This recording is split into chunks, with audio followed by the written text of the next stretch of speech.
everyone, I'm Nedu, and today we're gonna be reading another one of Grimm's titles called The Dog and the Sparrow. A shepherd's dog had a master who took no care of him, but often let him suffer the greatest hunger. At last, he could bear it no longer, so he took to his heels and off he ran, in a very sad and sorrowful mood. On the road he met a sparrow that said to him, "Why are you so sad, my friend?" "Because," said the dog, "I am very, very hungry, and have nothing to eat." "If that be all," answered the sparrow, "come with me into the next town, and I will soon find you plenty of food." So on they went together into the town. As they passed by a butcher's shop, the sparrow said to the dog, "Stand there a little while till I peck you down a piece of meat." So the sparrow perched upon the shelf, and having first looked carefully about her to see if anyone was watching her, she pecked and scratched at the steak that lay upon the edge of the shelf, till at last down it fell. Then the dog snapped it up, and scrambled away with it into a corner, where he soon ate it all up. "Well," said the sparrow, "you shall have some more if you will, so come with me to the next shop, and I will peck you down another steak." When the dog had eaten this too, the sparrow said to him, "Well, my good friend, have you had enough now?" I have had plenty of meat," answered he, "but I should like to have a piece of bread to eat after it." "Come with me then," said the sparrow, "and you shall soon have that too." So she took him to a baker's shop, and pecked at 2 rolls that lay in the window, till they fell down, and as the dog still wished for more, she took him to another shop and pecked down some more of them for him. When that was eaten, the sparrow asked him whether he had enough now. "Yes," said he, "and now let us take a walk a little way out of the town." So they both went out upon the high road. As the weather was warm, they had not gone far before the dog said, "I am very much tired. I should like to take a nap."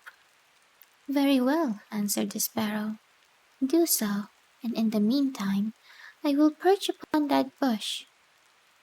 So the dog stretched himself out on the road and fell fast asleep. While he slept, there came by a carter of a cart drawn by 3 horses, and loaded with 2 casks of wine. The sparrow, seeing that the carter did not turn out of the way, but would go on in the track in which the dog lay, so as to drive over him, called out, "Stop, stop, Mr. Carter, or it shall be the worse for you." But the carter, grumbling to himself, "You make it the worse.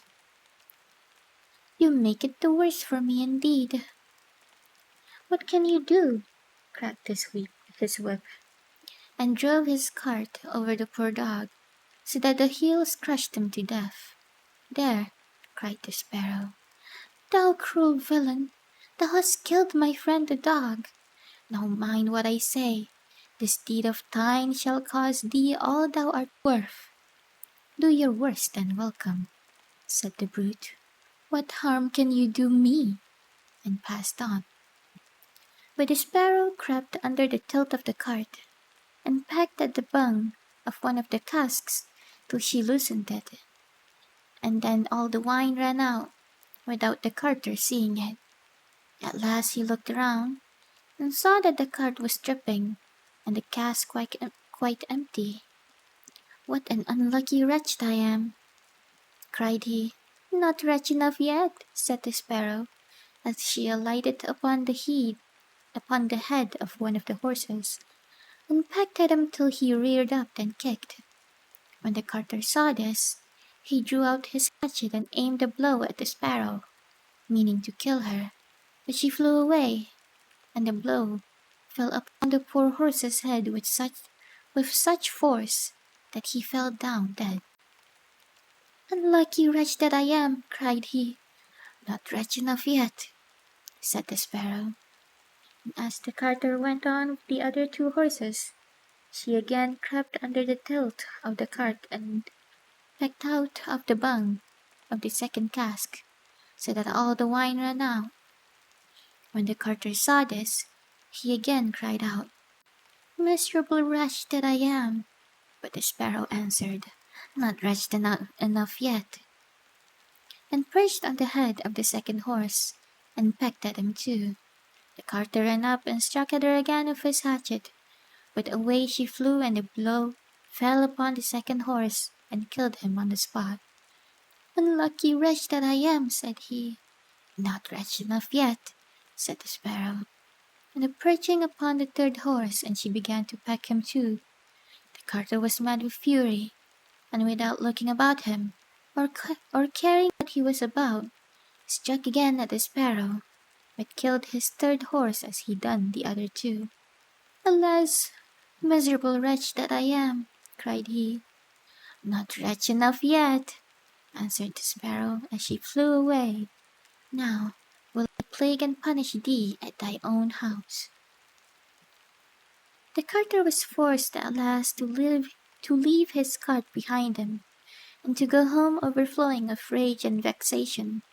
"Alas," said he to his wife, "what ill luck has befallen me! My wine is all spilt, and my horses all three dead." "Alas, husband," replied she, "and a wicked bird has come into the house, and has brought with her all the birds in the world. I am sure and they have fallen upon our corn in the loft, and are eating it up at such a rate."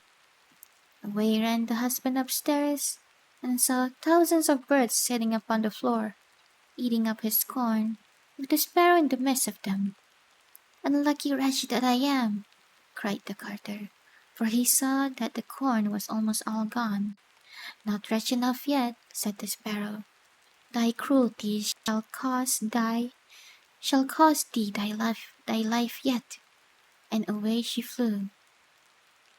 The carter, seeing that he had thus lost all that he had, went down into his kitchen, and was still not sorry for what he had done, but sat himself angrily and sulkily in the chimney corner.